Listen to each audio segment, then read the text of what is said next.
Govinda Greens, premium and limited plots, prime location, destination that define your status. In front of Ames, Govinda Greens.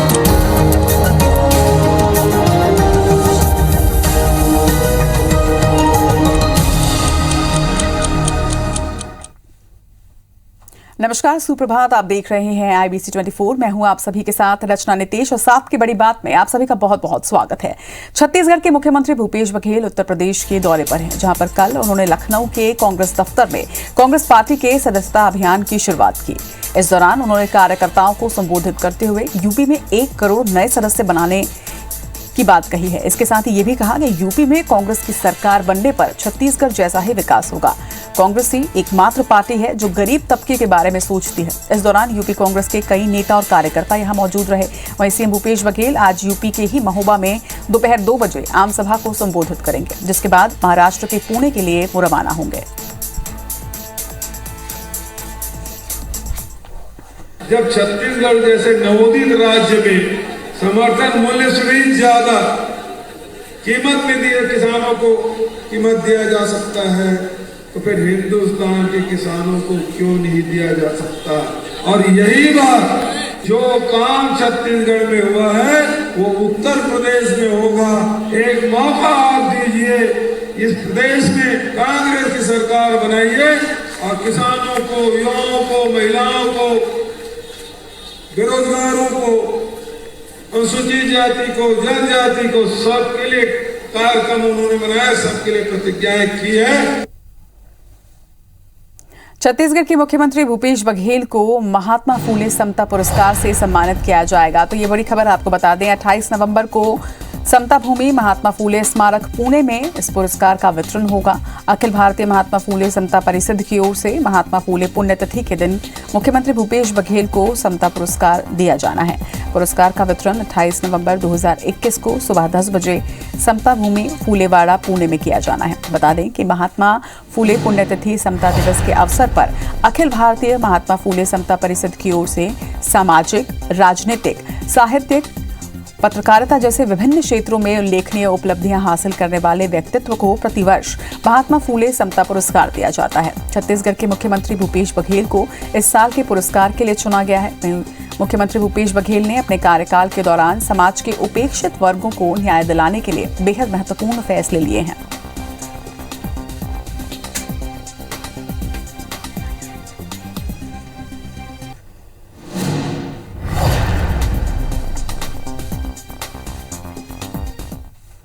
इधर Raipur medical college के resident doctors आज से हड़ताल पर जाने वाले हैं। इस दौरान रेजिडेंट डॉक्टर ओपीडी में मरीजों का इलाज नहीं करेंगे। ये केंद्र सरकार से मेडिकल पीजी सीटों पर जल्द ही काउंसलिंग की मांग कर रहे हैं। बता दें कि रायपुर के रेजिडेंट डॉक्टरों का ये कहना है कि federation of resident doctors association और federation of all India medical association के सदस्यों ने शनिवार से ओपीडी सेवाओं का बहिष्कार करने की घोषणा की है। इनकी मांग है कि केंद्र सरकार अगले सप्ताह ही मेडिकल पीजी सीट्स के लिए काउंसलिंग शुरू करे। वहीं काउंसलिंग लगातार टालने से एडमिशन की प्रक्रिया में देरी हो रही है। वहीं नए पीजी डॉक्टर नहीं आने से रेजिडेंट डॉक्टरों का काम कई गुना बढ़ गया है। मरीजों का इलाज भी इससे प्रभावित होता है और इसके विरोध में देश भर के रेजिडेंट डॉक्टर आज से हड़ताल पर जा रहे हैं।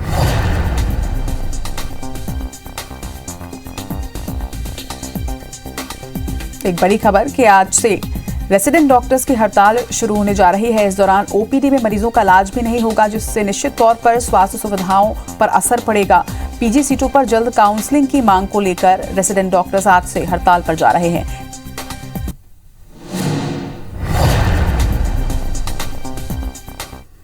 बढ़ेंगे आगे। देर रात 12 बजे ट्रेन तेलंगाना एक्सप्रेस से राष्ट्रीय स्वयंसेवक संघ के प्रमुख डॉक्टर मोहन भागवत ग्वालियर पहुंचे, जबकि ट्रेन का समय शाम 7:55 पर ग्वालियर पहुंचने का था। लेकिन हेतमपुर मुरैना में ट्रेन हादसे के बाद ट्रेन रूट बाधित हो गया था, जिसकी वजह से ट्रेन 4 घंटे की देरी से ग्वालियर पहुंची और रेलवे स्टेशन पर कड़ी सुरक्षा के बीच संघ प्रमुख उतरे। उन्होंने सीधे सरस्वती शिशु मंदिर केदार धाम के लिए वहां से उन्होंने प्रस्थान किया। आज शहर के कई कार्यक्रमों में उन्हें भाग लेना है और इन कार्यक्रमों के लिए प्रदेश के मुख्यमंत्री शिवराज सिंह चौहान भी आज ग्वालियर प्रवास पर रहेंगे।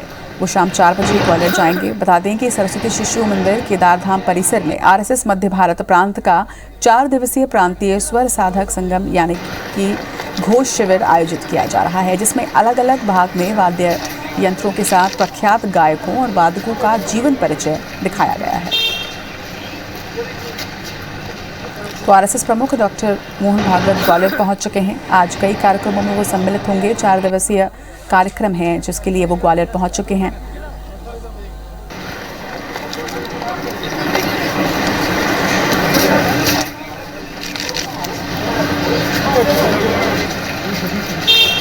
तो प्रांतीय स्वर साधक संघ को आज उसमें सम्मिलित होने जा रहे हैं और शिवराज सिंह चौहान भी ग्वालियर पहुंचने वाले हैं।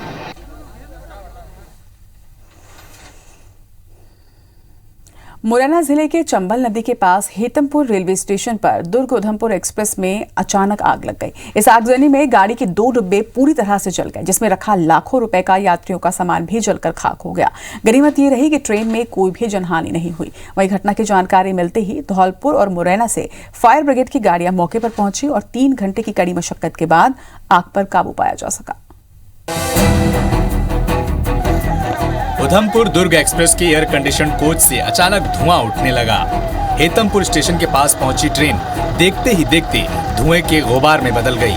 A2 कोच में लगी आग धीरे धीरे पसरने लगी और पैनल से होते हुए देखते ही देखते A1 कोच को भी चपेट में ले लिया। आनन फानन में यात्रियों को बाहर निकाला गया। साथ ही जिन डब्बों में आग लगी थी उन्हें ट्रेन से अलग किया गया। नतीजा ये हुआ कि ट्रेन के 2 डिब्बे तो खाक हो गए, लेकिन इतने बड़े हादसे में किसी तरह की जनहानि नहीं हुई।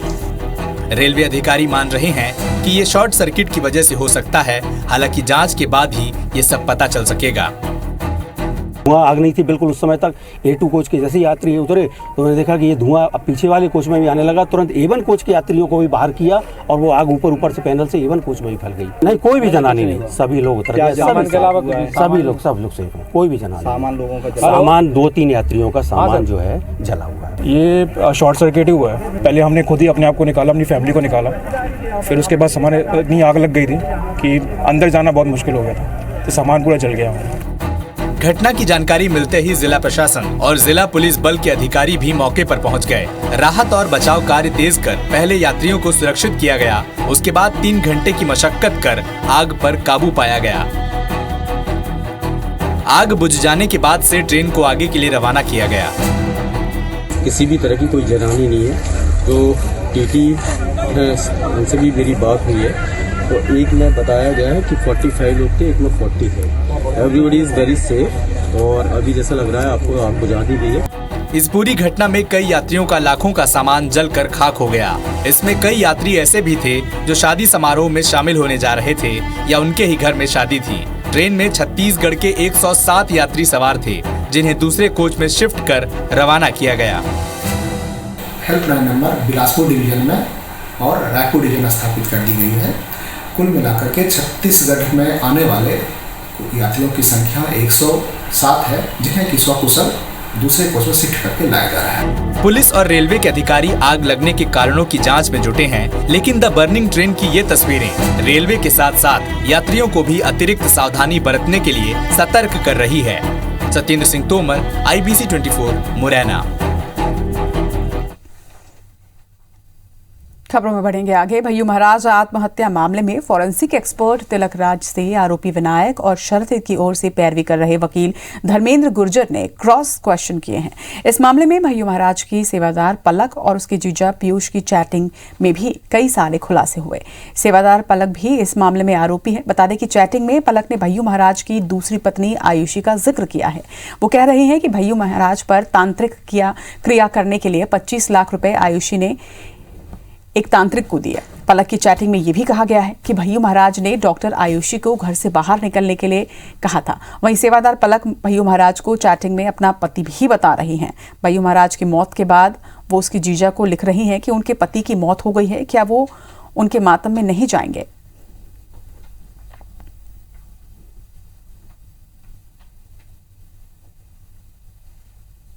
भय्यू महाराज को लेकर कोड वर्ड्स में बातें हुई हैं। भय्यू महाराज का नाम इस पूरी चैटिंग में कहीं भी उल्लेखित नहीं है, पर आयुषी का नाम 2-3 बार आया है, जिसमें तंत्र क्रियाओं को लेकर के भी बातचीत की गई है। तंत्र क्रियाएं कम करने की बात भी की गई है। मध्य प्रदेश तृतीय वर्ग शासकीय कर्मचारी संघ ने महंगाई भत्ते को लेकर सरकार के खिलाफ मोर्चा खोल दिया है। प्रदेश सरकार के कर्मचारियों को केंद्रीय कर्मचारियों की तरह 31% महंगाई भत्ता देने सहित कई मांगों को लेकर सैकड़ों कर्मचारी सड़क पर उतरे हैं। मध्य प्रदेश तृतीय वर्ग कर्मचारी संघ के बैनर तले कर्मचारियों ने जबलपुर में काला रिबन बांधकर मौन जुलूस निकाला। वहीं शहर के सिविक सेंटर से शुरू हुआ ये मौन जुलूस जिला कलेक्टर कार्यालय तक पहुंचा, जहां मुख्यमंत्री के नाम एक ज्ञापन सौंपा गया। कर्मचारियों के मुताबिक उन्हें केंद्रीय कर्मचारियों से 11% कम महंगाई भत्ता मिल रहा है और अगर प्रदेश सरकार जल्द ही राज्य के कर्मचारियों को भी 31% डीए नहीं देती तो प्रदेश भर में कर्मचारी उग्र आंदोलन करेंगे।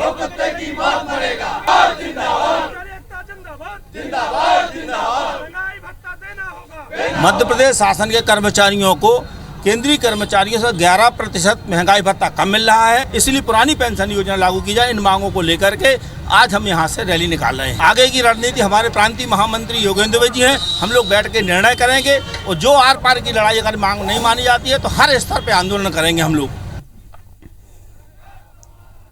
तीनों कृषि कानून वापस लेने के मोदी सरकार के ऐलान के बाद भी किसानों ने अपना आंदोलन जारी रखा है। किसान आंदोलन का आज 1 साल पूरा हो गया है। इस मौके पर ग्वालियर में भी संयुक्त किसान मोर्चा के बैनर तले किसानों ने प्रदर्शन किया। इसके साथ ही फूलबाग चौराहे से कमिश्नरी तक पैदल मार्च भी किया गया। किसान नेताओं का कहना है कि उन्हें एमएसपी पर कानून चाहिए।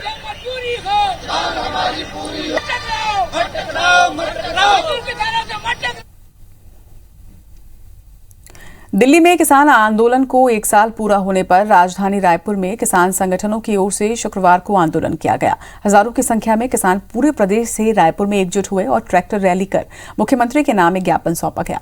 ट्रैक्टर रैली की शुरुआत गरियाबंद से हुई थी, जिसका समापन रायपुर में हुआ है। एमएसपी कानून के अलावा किसान नेताओं ने कुछ और मांगे भी सरकार के सामने रखी हैं, जिसे जल्द ही पूरा करने की मांग की जा रही है। सभा और ट्रैक्टर किसानों ने कहा है कि वो इसके माध्यम से केंद्र सरकार को संदेश देना चाहते हैं कि कृषि कानून के खिलाफ देश भर के किसान थे। उनकी बची हुई मांगों पर जब तक सरकार फैसला नहीं लेती, उनका आंदोलन जारी रहेगा। लेकिन हमारा जो उपज है उसका एक कितना बिकना चाहिए, न्यूनतम समर्थन मूल्य जो बिकना चाहिए, उनका भी एक कानून होना चाहिए।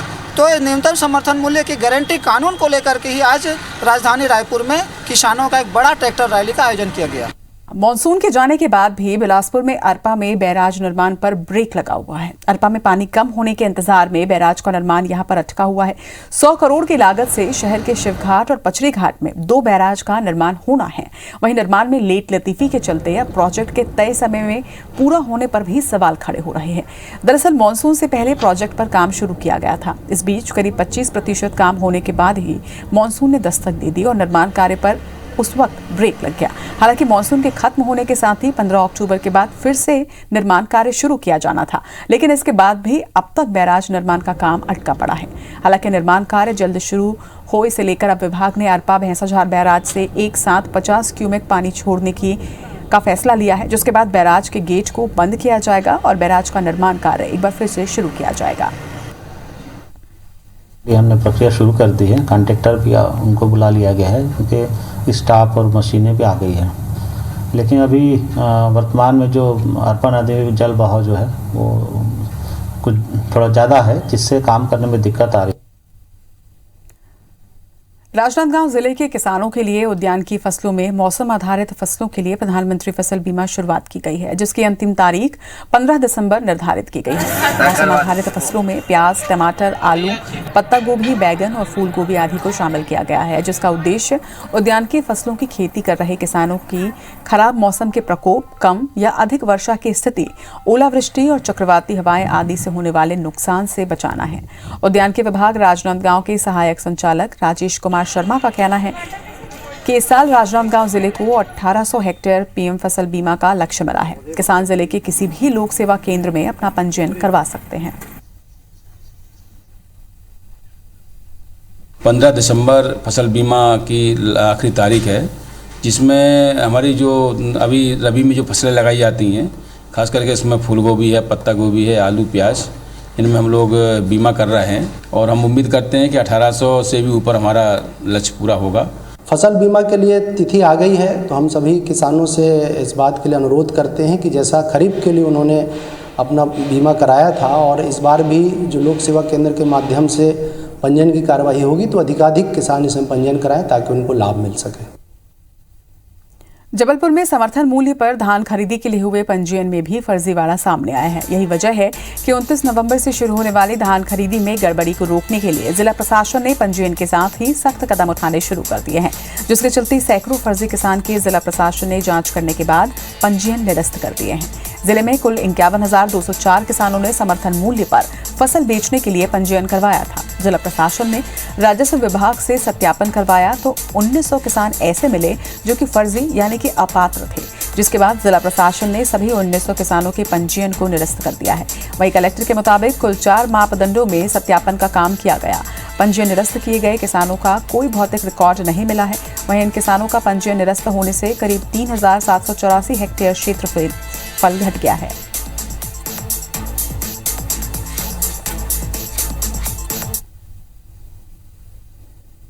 मुंह में राम बगल में छुरी वाली कहावत तो आपने सुनी ही होगी। कुछ यही हाल नर्मदा के प्रति आस्था रख मां की तरह पूछने वाले सफेद पोश समाज सेवियों का है। दरअसल जबलपुर में जहां कांग्रेस के एक नेता जितेंद्र अवस्थी एक तरफ खुद को नर्मदा का भक्त बताते हैं तो वहीं दूसरी तरफ अवैध उत्खनन कर नर्मदा का सीना छलनी भी कर रहे हैं। इतना ही नहीं, रेत निकालने के लिए वो किसानों की मेहनत से उगाई हुई फसल को भी रौंद रहे हैं, जिसके विरोध में नारायणपुर गांव के ग्रामीण अब उतर आए हैं। वहीं ग्रामीणों का ये आरोप है कि कांग्रेस नेता जितेंद्र अवस्थी नर्मदा से अवैध तरीके से रेत निकालने के लिए किसानों की खड़ी फसल पर जेसीबी मशीन भी चलवाने में पीछे नहीं है, जिसकी शिकायत ग्रामीणों ने पुलिस से की। वहीं मौके पर पहुंची पुलिस ने ग्रामीणों के आरोप को सही पाया। साथ ही कांग्रेस नेता जितेंद्र अवस्थी के खिलाफ अवैध खनन की कार्रवाई करने जिला प्रशासन से मदद मांगी है। नारायणपुर में जितेंद्र अवस्थी करके एक ग्वारी घाट के निवासी हैं। उन्होंने अवैध उत्खनन किया है, जिससे समस्त ग्रामवासियों को आपत्ति थी इस अवैध उत्खनन से, तो पुलिस प्रशासन ने भी अच्छा सहयोग किया है। अब जो किसानी लायक भी जमीन नहीं रह गई मेरी है। एक मतलब एक तुम्हारे से पुरस के गड्ढे देख रहे हैं आप, सब बन गए। आप क्या लगाएंगे उसमें, क्या करेंगे? जमीन बिगाड़ दी पूरी। कि किसी व्यक्ति ने जो है किसानों की मटर जो बोई हुई है वो अवैध रूप से उस पर जेसीबी वगैरह चला दी है, तो हम देखने आए थे। तो उसी में हमने तहसीलदार और एसडीएम को भी सूचित किया कि वो इस बारे में बताएं कि किसकी ज़मीन है, क्या है। तो वो लोग अपना प्रकरण बना रहे हैं। शहर में इन दिनों सोशल मीडिया पर एक क्लब में युवक के डांस फ्लोर पर ही फायरिंग का वीडियो जमकर वायरल हो रहा है। ये वीडियो नया रायपुर के आईपी क्लब में हुए विवाद में गोली चलने का वीडियो बताया जा रहा है। आईबीसी 24 इस वायरल वीडियो की सत्यता की पुष्टि नहीं करता। फिलहाल मंदिर हसौद थाना पुलिस ने इस पूरे मामले में दोनों पक्षों पर अलग अलग धाराओं के तहत मामला दर्ज किया है। तो सोशल मीडिया में लगातार ये वीडियो वायरल हो रहा है। हालांकि इसकी सत्यता की पुष्टि आईबीसी 24 नहीं करता, लेकिन आईपी क्लब के विवाद से जुड़े होने का शक जताया जा रहा है। हालांकि पुलिस इस पूरे मामले में जांच कर रही है।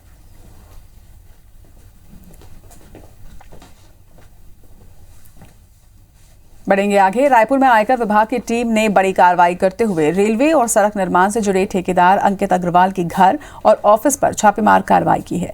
इसके अलावा उसके रायपुर और ओडिशा समेत कई ठिकानों पर भी दबिश दी गई।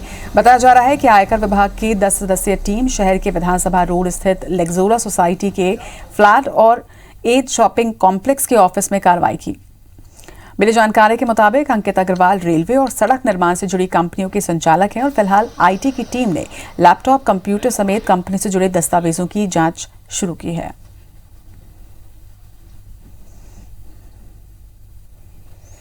गरियाबंद बीते 2 से 3 महीने से जिस तेंदुए ने इलाके में आतंक मचाया हुआ था, उसे वन विभाग ने पिंजरे में कैद कर लिया है, जिसे उदयंती अभयारण्य में छोड़ने को लेकर वन अधिकारियों से चर्चा चल रही है। आपको बता दें कि तेंदुए के हमले से एक 6 साल की बच्ची और एक 70 साल के बुजुर्ग की मौत हो गई थी, जिसके बाद तेंदुए को पकड़ने के लिए 15 दिन पहले एक पिंजरा लगाया गया था, जिस पिंजरे में आज तेंदुआ कैद हो गया।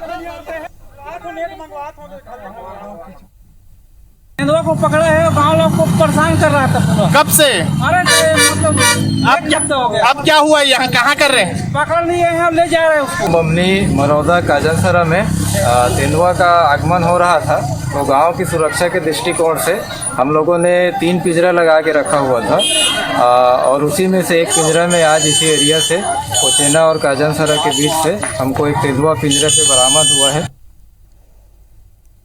जबलपुर जिला अस्पताल में उस वक्त हड़कंप मच गया जब एक बंदर अस्पताल में आ पहुंचा। इतना ही नहीं, बंदर छलांग लगाकर एक मरीज के कंधे पर जाकर बैठ गया। वहीं कृष्ण कुमार विनोदिया नाम के इस मरीज के एक हाथ और एक पैर में प्लास्टर चढ़ा हुआ था। वो रूटीन चेकअप के लिए अस्पताल पहुंचे थे, तभी बंदर उनके कंधे पर सवार हो गया और इत्मीनान से बैठा रहा। डर के मारे मरीज कृष्ण कुमार ने बंदर को भगाने की कोशिश भी नहीं की।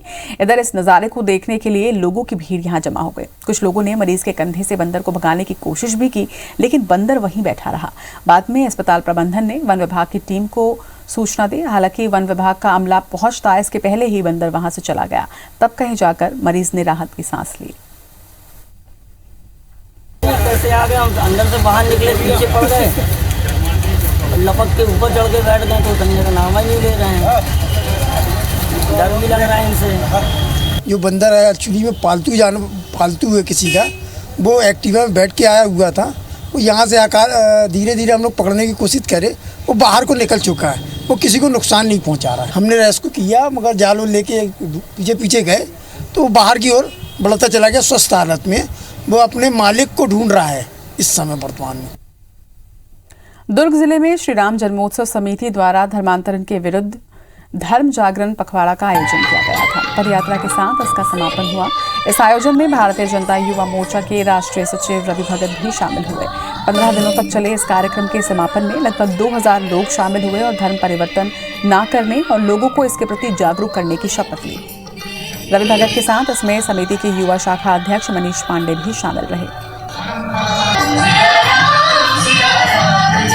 जसपुर में कुनकुरी है, जहां एशिया का सबसे बड़ा चर्च है। बहुत पुराने समय से वहां धर्मांतरण का कार्य चल रहा है।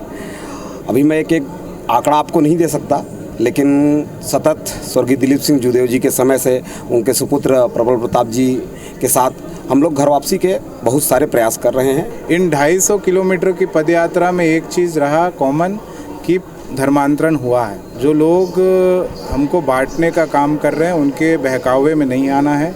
इसी को लेकर हम लोग लोगों के बीच में गए हैं और जागरण हुआ है। बहुत हद तक लोगों ने इस बात को माना है।